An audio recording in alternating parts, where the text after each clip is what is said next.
Well, thank you, Nicole. I'm flattered to hear about my incredible deeds. On natural and cultural resources, I want to introduce the Ecosign concept of sustainable design to you. And what you see here is nothing that we have designed at Ecosign Academy. It's a bit older. This is the Nebra sky disk. It's about approximately 4,000 years old. And what you see here is a very early example for the transformation of natural resources into culture. It is made, I think, well, it's a metal. I don't know the details, but it's a metal. And what you see here is the image of the cosmos as it was experienced 4,000 years ago. So it tries to put the experience of nature with its varieties into a concept, a symbolic concept. And over the centuries, it has been worked over and transformed into different meanings. This just is a little hint. I will come back to it a bit later. Now let's have a look at my plan, what I would like to show you. Now I think this is the point where I'm pressing too often on the button. I was warned not to do it. What we do at Ecosign, a short introduction, an extremely short history of design, because I could talk much longer about it. I will shortly explain you what we understand as sustainable design, what the cultural dimension of sustainable design is, and then my favorite point, arts and aesthetics, because I believe that the art history as a precedent for design, and that has some consequences for sustainable design as we do it nowadays, and then some short remarks on Bildung, which is the German word of education for sustainable design, but the German word Bildung contains much more than the English translation can transmit. So, what is Ecosign Academy? We are a cozy little academy in Cologne. We have been founded in 1994 by Karin Simone Fuß. She founded it after a frustrating university career where she experienced that in her design studies ecology wasn't mentioned at all. So already as a student she decided to found her own design academy where ecology is in the center. 1994, this was a time where ecological design or sustainable design was a rather exotic topic. Thank God that has changed. Meanwhile, it has become almost mainstream. So we have about 240 students enrolled and a bit more than 50 instructors, not all of them full-time, most of them part-time. So we have small learner groups and an intensive mentoring, which is one of the main reasons why students are studying with us. We have 4 emphases of studies. This is communication design, product design, but also the more creative parts, photography and illustration. And this is a very transparent and flexible curriculum so that students can easily set more than one focus and learn in all fields of interest without any bureaucracy. We have an 8-semester curriculum, either graduating with an Ecosign diploma or a Bachelor of Fine Arts, and additionally a vocational training with a British format, that's the BTEC Professional Diploma in Sustainable Design, a vocational training of 5 semesters. And now the interesting thing and the unique thing about Ecosign is that we have about 1/3 of all courses reserved for humanities and arts. This is quite a lot, and my presentation will hopefully explain you why we think that this is important. Now let me start with this extremely short history of design. I have identified 5 phases of it, and phase 1, the uprise of this term of design as we use it nowadays, is connected with the Industrial Revolution. The art historians amongst you know, of course, that the Italian word disegno was already important in the art of the Renaissance, but this way as we use it nowadays is really connected to the Industrial Revolution, and this is the time since we pronounce it the English and not the Italian way. So the German word for design is design. The first effects of industrialization are connected to it, and the birth came from the triangle of pre-industrial craftsmanship, of applied arts, and of engineering, which has a stronger touch, more than manufacturing, it is already a stronger touch of industry. Now the phase 2 started also already at the late 19th century, and I would call it the avant-garde phase. Here we have the functionalism and a strong movement of anti-ornamentalism developing. Two prominent names, Louis Sullivan, American architect, formulated this formula that has been so incredibly important for designers: form follows function. You may have heard it. The context, when you look at it in detail, is a bit different. It's actually more or less poetry, what he wrote there. It's not a formula. And the other guy, Adolf Loos, who wrote an article in 1908, which is called Ornament and Crime. Now, you cannot imagine what an anger, an anti-ornamental anger this man has. I will show you a little, it's a rage. I'll show you a little quote from him. First of all, Louis Sullivan, you see his surprised look looking at his text, because I manipulated it smoothly, not the words, but the line breaks. I put in some line breaks to make the poetry in it visible. So I tried to read it in a very poetic way. Excuse my English. Whether it be the sweeping eagle in his flight, or the open apple blossom, the toiling workhorse, the blithe swan, the branching oak, the winding stream at its base, the drifting clouds, over all the coursing sun, form ever follows function, and this is the law. Where function does not change, form does not change. So you see, the connection between natural and cultural patterns are very strong. Most architects, when they talk about it, and designers, they don't have an idea that this was poetry. So, a quote from Adolf Loos: "The evolution of culture marches with the elimination of ornament from useful objects." And this is one of the friendliest phases. Now this is a design from Adolf Loos, a concept for the Chicago Tribune building. As you can see, little you can see of anti-ornamentalism here. This is pure postmodernism. This is an oversized column, as you can see. Thank God it wasn't built. So. Still in the phase 2, this is the first schools that were teaching design. Still in the avant-garde, the Bauhaus as a design school from 1919 to 1939. And after World War II, the Ulm School of Design from the 50s and 60s. I look at them a bit critical. I call them aesthetics for the masses. And this has two different meanings.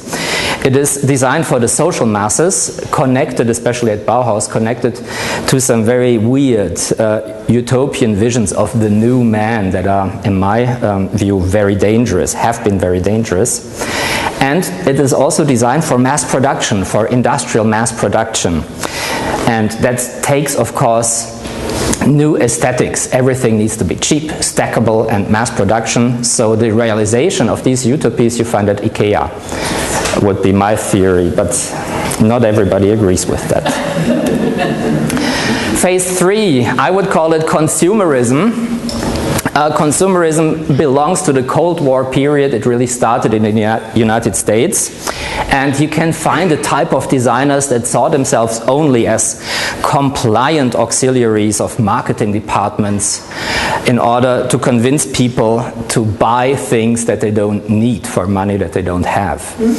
So their job, designing, was more or less tarting up surfaces, diluting from content, diluting from quality, just make people buy things. And this is, by the way, a very nice example for a commercial from that time. You need to pay attention to the slogan, for extra fun, take more than one. And I don't need to point out this is not the Coke in the first sense. So it's not surprising that they came up a critical reflection of design already in the 70s. There are 3 books that have been very important for this critical turn in design. Rachel Carson, indeed, with 1962, Silent Spring, was very important for the ecological movement and for designers thinking about the emissions that they are causing by their design decisions. Viktor Papanek, Austrian-American designer who wrote this book, Design for the Real World, from 1972, which really was shaking designers and changing their view completely. And Dennis Meadows with the report to the Club of Rome from 1972, Limits of Growth. So since then, designers are discussing the limits of growth and the planetary boundaries to growth and to purely linear growth models in economy. Emission and pollution on the one side, value-added change, product life cycles, and eco-design on the other side were the topics arising from the 70s on. And now, thank God, we're in phase 5, digital and academic turn. You know, people from the humanities cannot make a presentation without having some kind of turn in their presentation. So I call it digital and academic turn. The digitalization has had a very strong impact, not only of the daily work of designers, but also the 2 topics of miniaturization. Things have become much, much smaller, and they're becoming smaller all the time, which is causing the rise of interfaces. Most things don't have a proper function anymore because they're too small for our hands, so form and function have nothing to do with each other. But the interfaces become very important also in sustainable design. They're even crucial. You have let's say it like that. A good interface can make a huge difference in efficiency or energy use, for example, for heatings in private homes, up to the factor 8. That is quite a lot. So not the heating or the cost amounts, but the resources consumed for it. And the second turn is the academic turn in design, with design history, with design theory, which, with sustainable design, which has a more complex understanding than just the eco-design, which is just paying attention to the ecological side. This is, by the way, that we published at Ecosign, History of Sustainable Design. It's not available in English yet, but we're working on it. And Simone Fuß, our founder, and I have been co-editors to the book. The academic turn, also, I should mention the inflation of the term design. Everything is called design nowadays. When you walk along the street, you can see some nail design studios, so they call themselves designer as well. Actually, in the United States, in the educated part of the Bible Belt, you have intelligent design. Have you heard about it? So design even approaches to theology, obviously. Now, what are designers doing when they design? Of course, they transform nature into products, or to put it in other words, they transform resources into culture. What they also do is determining value-added change and product life cycles, and this impact is much stronger than you might think. According to a study of the European Commission within the eco-design framework, legislative framework, we have rules for everything in Europe. This study found out that about 80% of the ecological impact of products are determined during the design phase. This is, of course, not only the responsibility for designers, but as well. So we need competent designers. They better know what they do. Of course, communication design transforms knowledge into messages, but also design affects symbolic systems, social values, cultural patterns. To give you one strong example for cultural patterns, just look at yourself, how you deal with your smartphones, or look in the public space, how people deal with smartphones. So our cultural pattern of communication, of orientation, of many more things has strongly been impacted by this design. This would be one value-added chain, and it starts with the the design, and when we look especially at the productions, everywhere is nature that is consumed, in the raw materials, in the energy, in the infrastructure, and many more things. And a competent, which is a sustainable designer, should reflect on these things and should have the tools to analyze them before making a design decision. And I think I don't need to tell you all these things that go into production, of course also the extraction tools, but there are also ecological, political, medical, even military side effects of resource extraction. For example, let's take smartphones. This is a communication design example. This has been a campaign that you could see last year in Germany. It's Vodafone, and it's every year a new smartphone. Now, when we look at that closely, the average first phase use in 2012 for smartphones, I have only the figures from 2012, was 18 months.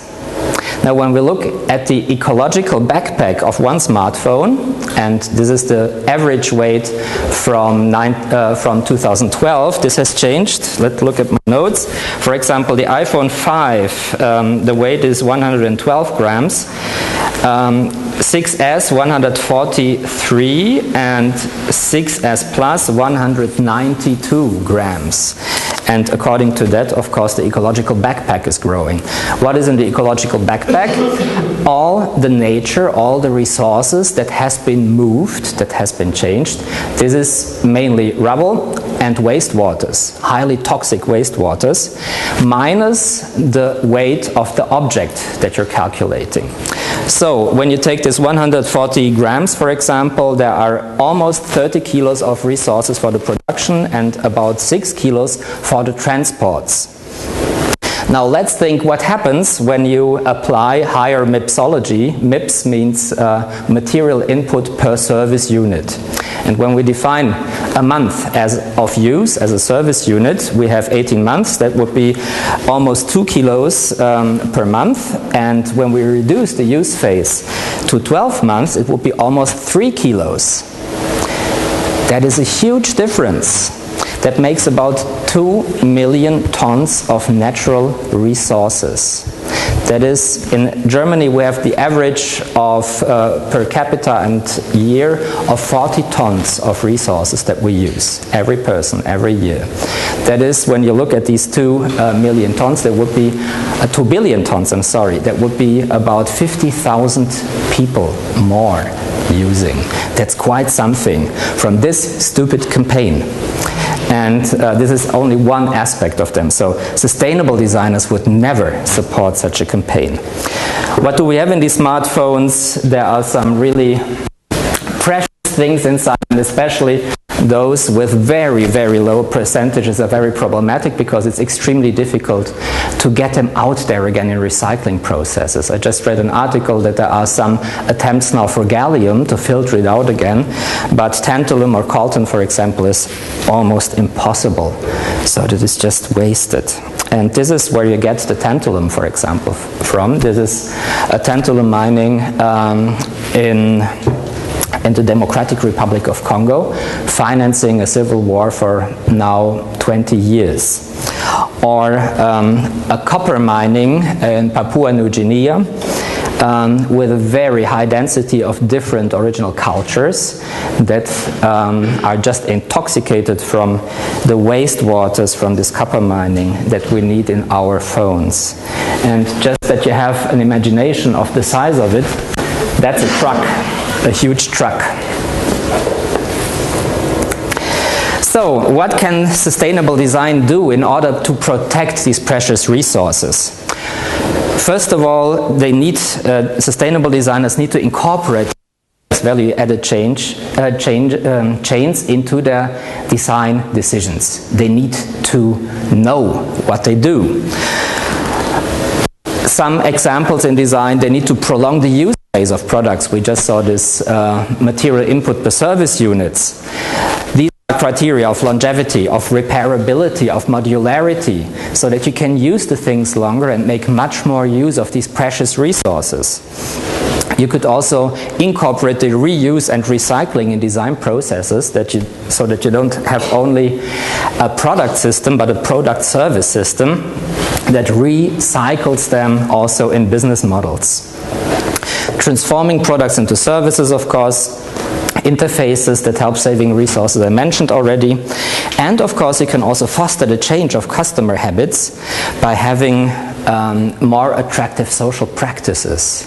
This is, for example, sharing models. They also have their rebound risks as everything, but these are also important models. Now, there are, of course, some obstacles to sustainable design. The biggest one, these sustainable interrelations are very complex, and people don't want to hear about complex things. They want easy answers. This is a very big obstacle. So, another big obstacle, facts don't change habits. If you know something, you don't change. I don't know if there are smokers amongst you. You all know how unhealthy it is. Do you stop smoking? No. Many more things. We all know the so-called inconvenient truths about climate change. Do we change our habits? No. We know about it, but we don't change. And this is a huge obstacle. Only or merely technological approaches don't produce acceptance because they create a certain alienation. So you need something additional that gets into the everyday life practices of people. Moralization is very popular in Germany. It produces mainly reluctance. And the call for abstinence causes the opposite, and this is aversion. We have some very famous political examples for that. The Green Party wanted to introduce a veggie day in all public restaurants and canteens and so forth, and it was a big scandal because people don't like it when you interfere with their nutrition. And for designers, the biggest topic, users just don't do with the things what you want them to do. And this is a famous example. So the user experience research is crucial for having design that can really be implemented in everyday life and find acceptance. This is also an important part of sustainable design. So this is my definition of sustainable design, what it needs to do. It has to be able to handle the complexities that designers are facing today and in the future even more. And this is my claim. Implementation of sustainable design depends on a deep cultural comprehension. And why is that? When designers design an object, deliberately, unwittingly, they choose a material, they choose a form, they choose a function. This is basics. But they do this according to their normative values, to the cultural patterns they're carrying around with themselves or without noticing them, with concepts of world, with knowledge, and especially with voids of knowledge. And these are much more dangerous than the knowledge, of course. And design does shape us, our imaginations, our perceptions, our concepts of the world. It designs us as we design it. So we design ourselves by designing things. Again, this huge cultural disruption by smartphones. We don't know yet what that means. It's a big, big change. Just as a little example. So design is not only shaped by designers, but also by the users and by what they do, by their narrations, by the symbolic system. So it's rather helpful to know these symbolic systems in order to change something. So cultural literacy, that is what's necessary, and when you don't have it, things like this can happen. For those who don't speak German, the advertisement says fixing technology. So either it's a great sense of humor or it's cultural illiteracy. So now comes, this is my favorite phrase. Natural resources diminish through use. These are the planetary boundaries. But cultural resources grow through use. This is why it's so much fun to use them. And this is my job mainly at Ecosign. Now a word on culture, arts and aesthetics. I told you there is a design overstretch. Designers are overburdened with expectations, what they're supposed to solve and problems and so forth. And almost everything is called design, almost every problem solving is expected from designers, and this is still growing and changing very much. Why is that? Has been there a precedent for that? Yes, it has. From Plato till about 1750, there was a very stable and boring discourse on aesthetics. Mimesis, imitation, from Plato on till almost 19th century. When it was a bit more sophisticated, like Horace, it was aut prodesse, aut delectare, so art shall be useful and entertain, and if it's really, really complex, it's a matter of taste, and how can you develop taste? So these were the debates in more than 2,000 years. Then suddenly, towards 1800, this is like an axis, this year 1800, you have, this is now a bit educated German name dropping, you have suddenly an explosion of aesthetic courses with Winkelmann, Sulzer, Moritz, especially Immanuel Kant, which is a very important thing, but with Winkelmann and the perception of the Greek arts. This is thoughts on the imitation of Greek works. Suddenly there is an explosion of very sophisticated thinking, talking and writing about arts. And this continues, more name dropping, especially, well, all of them. Suddenly the art has a very high responsibility. It is supposed to avoid revolutions. Schiller, for example, through aesthetic education. Or let's take, who else? Let's take Hegel. Art is suddenly on the same level as philosophy and religion. It's not a craftsmanship anymore. Suddenly it is on the same refractive level as philosophy, as religion. Or a really funny guy, Wackenroder, he wrote a very interesting book, at least the title was very interesting. In German it's Herzensergießungen eines kunstliebenden Klosterbruders. In now my notes, in English it is Outpourings of an art-loving friar. It's very gloomy, but important because he is replacing the aesthetic experience, no, he's replacing the religious experience with aesthetic experience. And this is something that has been going on since then, that religion is turned into art. So what we can observe, for about 250 years, an expansion of art in terms of means, of materials, of content, of topic, especially in the confidence of its own agency. Artists are extremely self-confident, and exactly the same thing you can see now for design. This is Josef von Eichendorff, one of our romanticists, and romanticism is a flagship of this high perception of art. This is a beautiful translation, by the way. Songs repose in things abounding that keep dreaming to be heard, and the world shall start resounding if you hit her magic word. So, redemption from the burdens of industrialization, of enlightenment, can be done by poetry in special or arts in general. And this is something that designers do nowadays. I just did a little Google search, image search on design, safe world, and these are some outcomes, but also the opposite. Not everybody agrees with it. Sorry.